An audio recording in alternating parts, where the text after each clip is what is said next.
2022년 5월 10일 화창한 봄날, 잔디광장을 가득 메운 4만 1천여 명의 참석자들이 한 사람의 입을 응시하고 있었습니다. 배경음악과 함께 성큼성큼 발언대로 다가선 윤석열 대통령은 잠시 숨을 고른 뒤 오른손을 들었습니다. 선서, 나는 헌법을 준수하고 국가를 보위하며 대통령으로서의 직책을 성실히 수행할 것을 국민 앞에 엄숙히 선서합니다.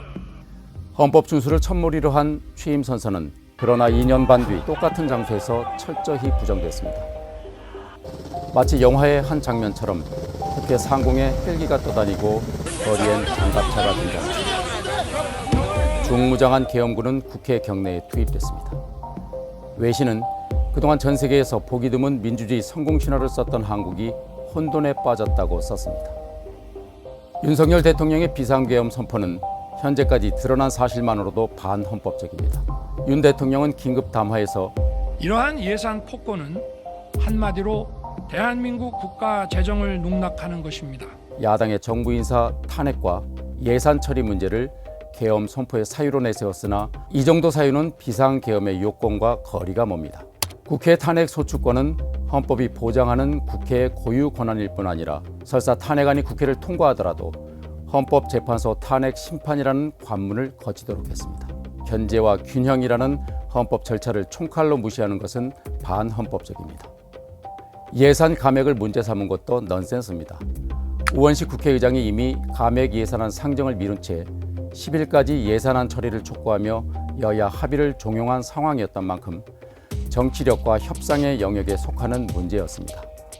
헌법이 규정한 계엄 선포의 사유는 전시, 사변 또는 이에 준하는 국가 비상사태에 있어서 병력으로서 군사상의 필요에 응하거나 공공의 안녕 질서를 유지할 필요가 있을 때로 제한하고 있습니다. 지금의 대한민국 상황과는 거리가 한참 멀다는 게 전문가들의 견해입니다. 더군다나 국회와 야당을 무력화하기 위해서 군과 경찰이라는 국가 폭력을 동원하는 것은 어떠한 이유로도 정당화될 수 없습니다. 계엄사령부 포고령 1호는 국회와 지방의회, 정당의 활동과 정치적 결사, 집회, 시위 등 일체 정치 활동을 금하도록 했는데 이 역시 명백한 헌법 위반에 해당합니다. 헌법은 비상계엄 시 영장제도나 언론, 출판, 집회, 결사의 자유와 함께 정부나 법원의 권한에 관해 특별한 조치를 허용했을 뿐 입법부는 예외로 뒀기 때문입니다. 또한 계엄군이 국회의장과 여야 대표 등 주요 인사 10명을 체포하려 했다는 의혹도 제기되고 있는 상황입니다.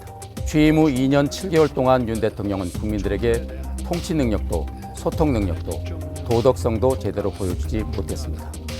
법과 정의를 앞세워 당선됐지만 가족과 본인의 의혹은 눈덩이처럼 쌓였습니다. 공정한 수사와 사법 정의를 통한 자정 능력은 작동하지 못했고 의혹 규명을 위한 김건희 특검법엔 잇따라 거부권을 행사했습니다. 대통령 자격에 흠집이 가고 민심이 등을 돌리면서 국정 운영엔 한계가 드러났습니다.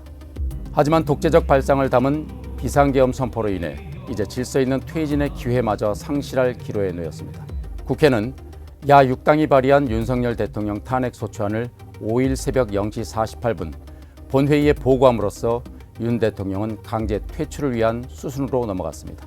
국회 본회의 표결에서 가결될 경우 헌재의 탄핵 심판에서 탄핵 여부가 가려집니다. 거기다 내란죄까지 덧붙여졌습니다.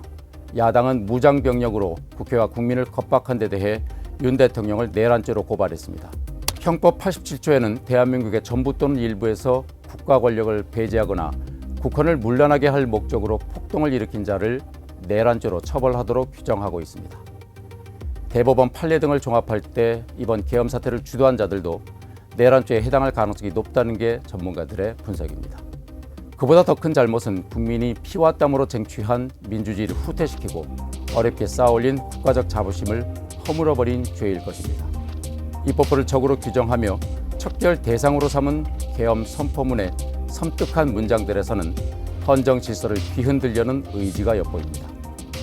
헌법 수호 의지가 훼손됐다면 대통령의 자격은 상실한 걸로 봐야 합니다. 경기 침체와 재정난, 국내외 정세 변화에 따른 대한민국의 위기를 감안할 때 자진 사퇴를 포함해 후속 작업은 신속히 이루어질 필요가 있습니다. 특히 향후 있을지 모를 유사 사태의 재발을 막기 위해서라도 비상계엄 사태의 전모를 밝히고 법적 책임을 묻는 작업도 철저히 잇따라야 할 것입니다.